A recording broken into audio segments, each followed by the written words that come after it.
નમસ્તે બાળકો, કેમ છો તમે બધા? હું આશા રાખું છું કે તમે બધા સારા હશો.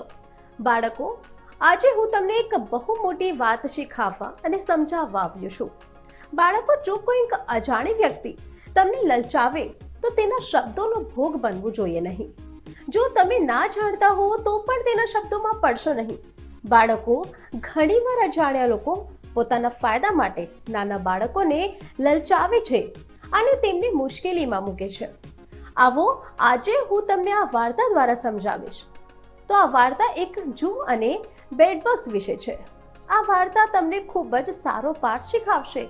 તો ચાલો વાર્તા શરૂ કરીએ. બહુ જૂની વાર્તા છે. બહુ અન્ના નામનો રાજા દક્ષિણ ભારતમાં રાજ કરતો હતો. રાજાની પાથરીમાં ચિંચી નામની એક જૂ રહેતી હતી. પણ રાજાને જૂ વિશે કોઈક જાણકારી ના હતી. દરરોજ રાત્રે જ્યારે રાજા ગાઢ નિંદ્રામાં પડી જતો ત્યારે જૂ તેના ઘરની બહાર નીકળતી, આતુરતાથી રાજાનું લોહી ચૂસી લેતી અને પછી જઈને ફરી સૂંતાઈ જતી. એક દિવસ રાજાની પાથરીમાં ક્યાંકથી ચિંપત નામનો એક બેડબગ દાખલ થયો. ત્યારે ચિંચીએ તેને જોયો ત્યારે તે ખૂબ જ ગુસ્સે થઈ ગઈ અને ગુસ્સામાં બેડબગ્સને કહ્યું. ચિંચીએ કહ્યું, તમે મારા વિસ્તારમાં આવી ગયા છો, અહીંથી તરત જ પાછા જાઓ. તો ચિંપતે કહ્યું, અરે જૂ બહેન, કોઈક પોતાના દુશ્મન સાથે પણ આવું વર્તન કરતું નથી. હું બહુ દૂરથી આવ્યો છું અને બસ એક રાત તમારા ઘરે રોકાઈને આરામ કરવા ઈચ્છું છું. મહેરબાની કરીને મને અહીં રોકવા દો. તો ચિંચે કહ્યું, ઠીક છે, માત્ર એક રાત. ઠીક છે, તમે એક રાત રોકાઈ શકો છો, પણ ધ્યાન રાખજો, રાજાને તમારા કારણે કોઈક મુશ્કેલી ના પડવી જોઈએ. તમે રાજાની નજીક પણ જશો નહીં. ચિંપતે કહ્યું, ઠીક છે બહેન, હું રાજા પાસે નથી જાઉં. ચિંચી જુએ ચિંપત બગને રાજાના પલંગ પર આવવા દીધો. ચિંપતે રાજાના પલંગ પર ગયો અને યોગ્ય જગ્યાએ સૂઈ ગયો. થોડી વાર આરામ કર્યા પછી તે ફરીથી ચિંચી જૂ પાસે આવ્યો અને કહ્યું, ચિંપતે કહ્યું કે જૂ બહેન, હું દૂરથી આવ્યો છું અને ખૂબ ભૂખ્યો છું. ગમે તેમ રાજાનું મધુર લોહી રોજ પીવાનો મોકો ક્યાંકથી મળે. મહેરબાની કરીને આજે રાત્રે મને રાજાના લોહીનો સ્વાદ ચખાવવાની તક આપો.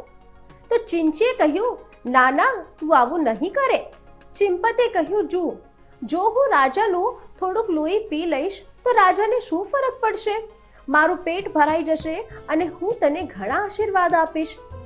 ચિંપત બેડબગ ચિંચી જૂનો વારંવાર ગર્વ અનુભવતો રહ્યો. છેવટે બેડબગની વાતથી જૂઈને ખાતરી થઈ અને તેણે તેને રાજાનું લોહી ચૂસવા દીધો અને કહ્યું, ચિંચીએ કહ્યું, ઠીક છે, તું રાજાનું લોહી ખાઈ શકે છે, પણ તે પહેલા તારે રાજાના ગાઢ નિંદ્રામાં પડે તેની રાહ જોવી પડશે. તો જ્યાં સુધી રાજા સંપૂર્ણ ઊંઘે નહીં ત્યાં સુધી તમે તેને કાપી શકતા નથી. ચિંપતે કહ્યું, હા ચિંચી બહેન, હું આ ચોક્કસ કરીશ. હવે ચિંચી જૂ અને ચંપત બેડબગ્સ રાજાના સુવાની રાહ જોવા લાગ્યા. રાત પડતા જ રાજા તેના રૂમમાં આવ્યો અને સુવાની તૈયારી કરવા લાગ્યો. રાજાનું શરીર ખૂબ જ સ્વસ્થ હતું અને તેનું પેટ ઘણું જાડું હતું. આ જોઈને જ બેડબગના મોંમાં પાણી આવી ગયું.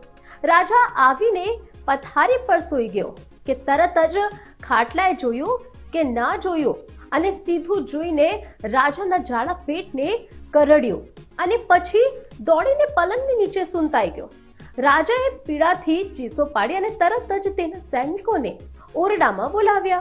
તો ત્યારે રાજાએ કહ્યું, સૈનિકો, આ પલંગમાં ચોક્કસપણે કેટલાક બેડબગ્સ અથવા જૂ છે, તેને તરત જ શોધો અને મારી નાખો.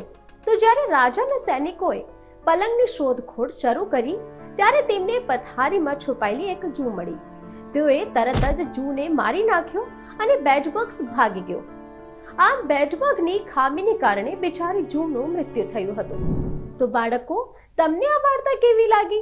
હવે મને કહો કે આ વાર્તા આપણને શું શીખવે છે?